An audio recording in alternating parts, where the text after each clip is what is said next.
नमस्कार दोस्तों, स्वागत है आपका एसएसबी क्रैक एग्जाम्स में। आज के वीडियो में हम आपको बताएंगे उन 15 देशों के बारे में जहां मिलिट्री सर्विस देना ज़रूरी है।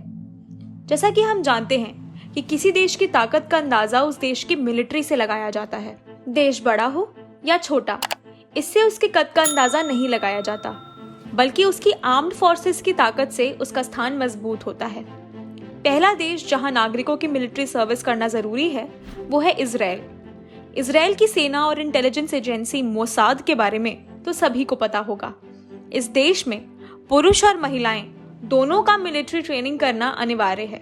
हालांकि दोनों की ट्रेनिंग की अवधि में फर्क है। महिलाओं के लिए ट्रेनिंग 2 साल की है और पुरुषों के लिए 2.5 साल की। ग्रीस, ये देश जो विश्व के अलग अलग प्रांतों से लोगों को अपनी खूबसूरती के लिए आकर्षित करता है, जो कि एक हॉलिडे डेस्टिनेशन है, वहां भी 19 से 45 वर्षीय ग्रीक पुरुषों के लिए मिलिट्री ट्रेनिंग करना अनिवार्य है। नॉर्थ कोरिया, इस देश के कड़े नियम और कानूनों की कहानी सभी ने सुनी होगी और ये जान के आपको हैरानी नहीं होनी चाहिए कि इस देश में मिलिट्री सर्विस जरूरी है। 14 वर्ष की उम्र में बच्चों की लिस्टिंग की जाती है और इन्हीं पुरुषों की ट्रेनिंग 17 साल की उम्र से शुरू कर दी जाती है। वहीं महिलाओं के लिए ट्रेनिंग पूर्ण रूप से लागू नहीं होती है। सरकार कुछ महिलाओं को इस ट्रेनिंग के लिए चुनती है। राजनीतिक परिवार के बच्चों को इस ट्रेनिंग से छूट है। साउथ कोरिया, यहाँ पर भी फौज की ट्रेनिंग अनिवार्य है।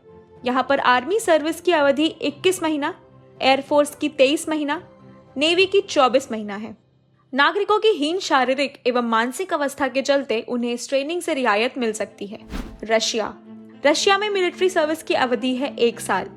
यदि व्यक्ति स्टूडेंट है या शारीरिक रूप से कमजोर है या फिर उनके 2 या 2 से अधिक बच्चे हैं, उन्हें इस ट्रेनिंग से छूट प्राप्त है। सिंगापुरी कानून के मुताबिक हर पुरुष को 18 साल की उम्र के बाद Singapore armed force, Singapore police force या सिंगापुर सिविल डिफेंस का हिस्सा बनना पड़ेगा। ट्रेनिंग के बाद उन्हें हर साल 40 दिवसीय ट्रेनिंग में अगले 10 साल तक हिस्सा लेना पड़ेगा। स्विट्जरलैंड, इस देश में पुरुषों के लिए 18 से 21 हफ्तों की मिलिट्री ट्रेनिंग अनिवार्य है, जिसके साथ उन्हें हर साल 3 हफ्ते का रिफ्रेशर कोर्स करना होगा।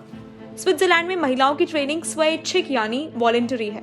थाईलैंड, 21 साल और ज्यादा के पुरुषों के लिए आर्मी ट्रेनिंग थाईलैंड में कंपलसरी है। उन्हें तीनों सर्विस में से एक को चुनना होता है और अगले 2 साल तक कड़ी ट्रेनिंग में हिस्सा लेना होता है। मेक्सिको में 18 और उससे ज्यादा वर्ष के पुरुषों की 1 साल तक मिलिट्री सर्विस अनिवार्य है। यहाँ महिलाएं ये सर्विस स्वेच्छा से कर सकती हैं। मेक्सिको में आप कम्युनिटी सर्विस जैसे कि टीचर या स्पोर्ट्स इंस्ट्रक्टर बन के भी सर्विस दे सकते हैं। फिनलैंड, इस देश में कंपल्सरी मिलिट्री सर्विस की अवधि है 5.5 महीना और महिलाओं के लिए यह सर्विस वॉलंटरी है। इजिप्ट में 19 से 30 वर्षीय पुरुषों का फौज में सेवा करना अनिवार्य है। यदि वहाँ कोई नागरिक अपने माता पिता की अकेली संतान है तो उसे इस सर्विस से छूट है। डेनमार्क में मिलिट्री सर्विस की अवधि है 4 महीना, जहां 18 से 27 वर्ष के पुरुष इस ट्रेनिंग में शामिल होते हैं। यदि नागरिक चाहे तो वो नॉन मिलिट्री सर्विस यानी सिविल सेना में 9 महीना के लिए काम कर सकते हैं। ऑस्ट्रिया, 35 साल तक के पुरुष नागरिकों के लिए मिलिट्री में सर्व करना अनिवार्य है। यदि नागरिक चाहे तो वो नॉन मिलिट्री सर्विस यानी सिविल सेना में 9 महीने के लिए सर्विस कर सकते हैं। दोनों में से एक सेवा नागरिकों को चुननी होगी। इस देश में भी महिलाएं स्वेच्छा से सर्विस कर सकती हैं। दोस्तों, ये कुछ देश थे जहां मिलिट्री सर्विस करना देश के लगभग हर नागरिक के लिए अनिवार्य है। उम्मीद करते हैं आपको ये वीडियो पसंद आया होगा। ऐसे ही इंफॉर्मेशनल वीडियोस के लिए बने रहिए हमारे साथ और सब्सक्राइब कीजिए हमारा चैनल एसएसबी क्रैक एग्जाम्स। जय हिंद।